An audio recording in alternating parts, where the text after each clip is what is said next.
have a special recipe for today because every single Greek house needs to have that pita bread. So I'm going to show you how to make a regular pita in size, shape and in thickness. I have 1 kilogram of flour that I have mixed, half of it white, half of it whole wheat. To that I need about 25 grams of yeast and a spoon of brown sugar, 30 milliliter of Greek olive oil, and of course a spoon of salt. Now, in all the recipes of serving pita bread in the Greek cuisine, we sprinkle oregano on top of it. So, what I've decided to put a very large serving spoon of oregano inside the dough. You see, like that. And in regards to the water, we will have about 750 to 800 milliliter. Let's go.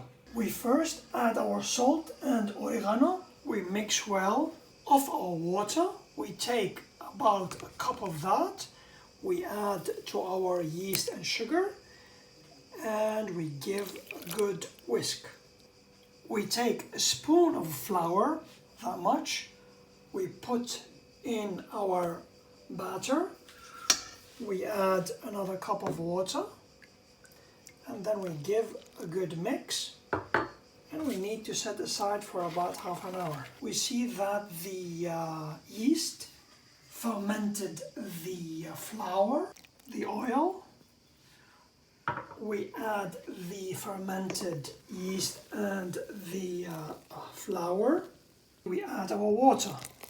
We give a good mix. As the dough gets hard, we will need to use our hands now. The dough needs to be a bit sticky like that. Do not worry. This is the consistency that I want. Set aside for about half an hour. We cover with a kitchen towel. We flour a clean surface or a parchment paper. We see that our dough has doubled in size. It is a bit wiggly. You see that? I want this.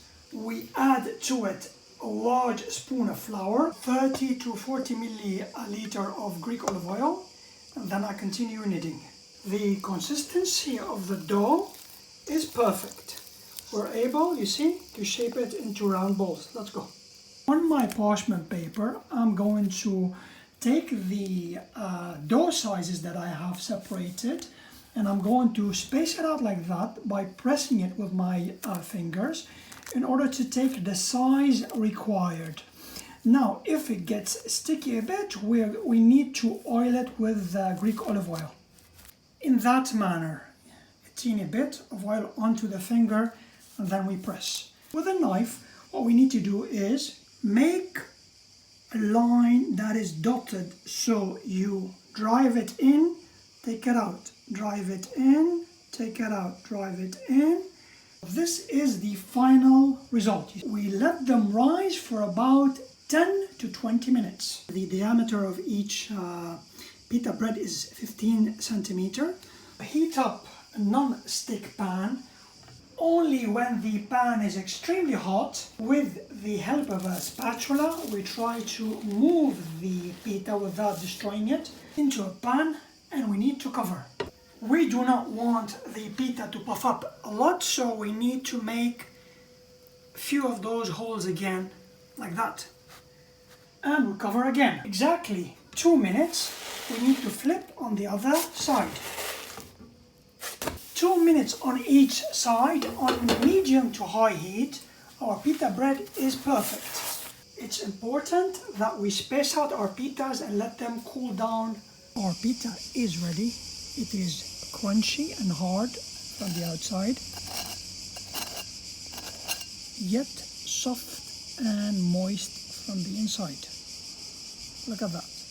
If you would like a recipe on how you could use this wonderful pita bread, you simply have to look into my channel and check out some of the recipes. Look how soft, look how wonderful that is. For every 1 loaf of pita bread, we have about 100 grams of whole wheat flour.